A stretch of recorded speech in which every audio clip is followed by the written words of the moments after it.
And then what you said made me think about my soul journey and other experiences I've had as other people. Hmm. um, and how there might be like when you said about being a baron and things, it's like I was like, I definitely feel like somewhere, sometime, I'm being a baron. I'm being like a Definitely, something like that definitely, for because I sure. feel it. I can feel it in me as well. Yeah, and you exude it. You exude that energy. You exude that princely, that kingly, that baronly energy. Multiple times in my life, people have said there's something really regal about you. Mm, mm, And a lot of the time, like I mentioned earlier, these things are unspoken.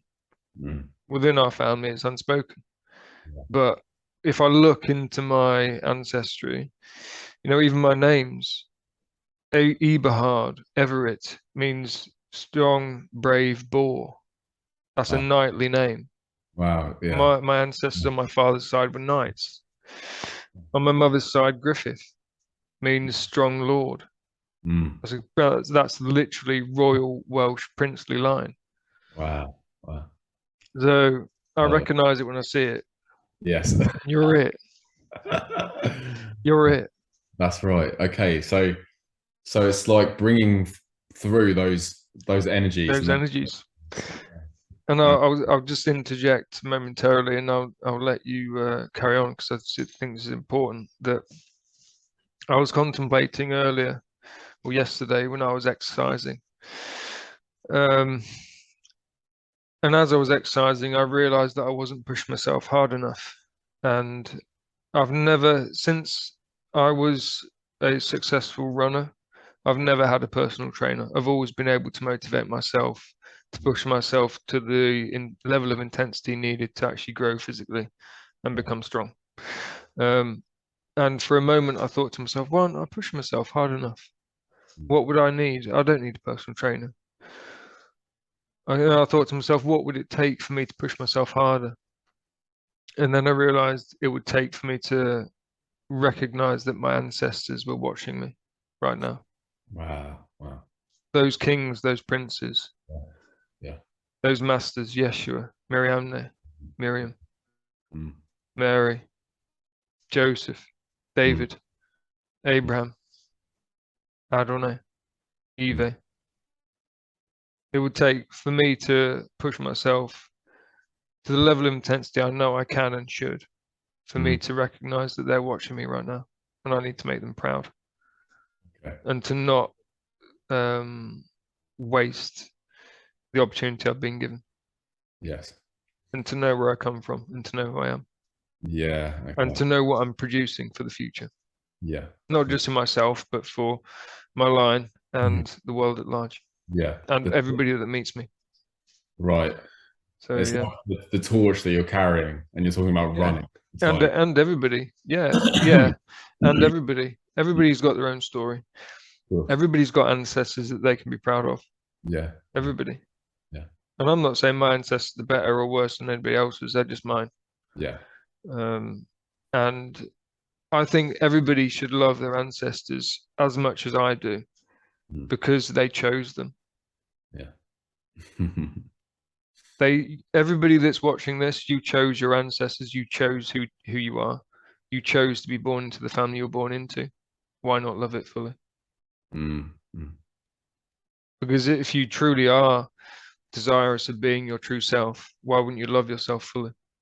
And that includes all your ancestors and all your future progeny. Mm. It's very powerful image that, and it's like it's recognizing yourself as this uh the link in the chain that you are, Hmm. that without you there is no chain, there is no Yeah, continuity. yeah.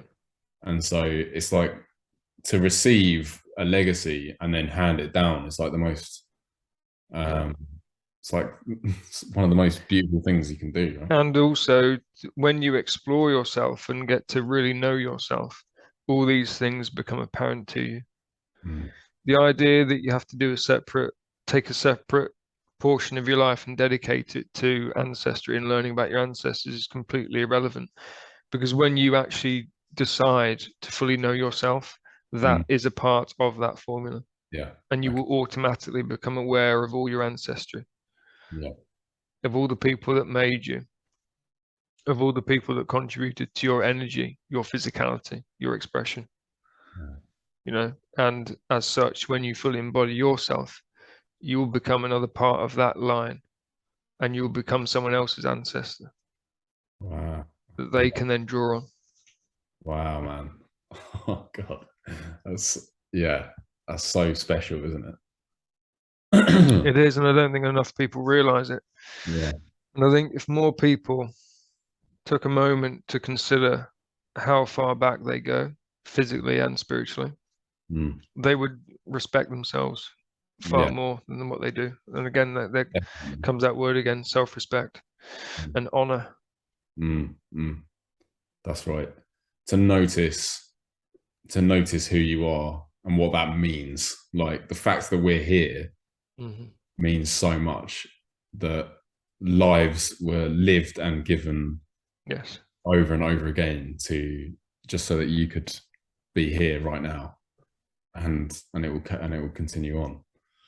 And it's incredible to think, as you were talking about earlier, about how Britons are very much a melting pot. Just consider how many ancestors you have and how all of their expressions have gone into you. Yeah. And the nuances of each of those thousands upon thousands of individuals have gone into making the perfect, unique, special, one-off blend that is Michael Bracken and Benjamin William Everett. Yes. It's incredible. It is. And that's part of why I think, you know, this idea of lineage, this idea of legacy, honor is so important and needed nowadays, particularly. Of course. Yeah, it's the self-respect that will come about or does come about through recognition of those ideas. Then you can't look at anyone else in a different light either, because that's another thing that becomes apparent. Exactly. And you start respecting others as you respect yourself, because you see, like you say, all that's gone into creating them as a unique being. Whether it's similar to you or vastly different, doesn't matter. You see the perfection of that creation and you honor it and you validate it. Wow. It's beautiful. Incredible. It's so monumental in the like in its scope. Yeah. And what that can provide. It's like, what we're doing, if we're not paying attention to that, it's like disgracing ourselves in a way. Yeah, I mean, if I consider just ancestors that I've known in this lifetime, you know, the unique qualities of these people in a very human sense. And I can just visualize them now, and I just think, God, I want to honor you. I want to honor your contribution to me as an individual. The physical attributes of these people, the mental attributes of these people, the emotional, the personal, you know, their mannerisms. You know, when I'm apart from my twin, as I often am, people will often say, who know both he and I, that, God, what you just did then, that's just like Tom. And vice versa. Yeah. Because these things are commonly held. And I don't consciously do these things. They're just inbuilt. They're built in. They're inbred. Yeah. Within me. So, and they come out naturally. So these things can't be ignored. Yeah, to acknowledge our positive attributes is so important. So important. Of course. Yes, and I suppose in becoming more and more of ourselves, being more of ourselves, we're opening the doors of expression for everyone that's come before us as well. Yes. Yes. They live on. They live on. They live on in us. You know, at least half of my genetics are my mother's, at least half of my genetics are my father's, and everybody else within their lines is within me. And I within them. Yeah.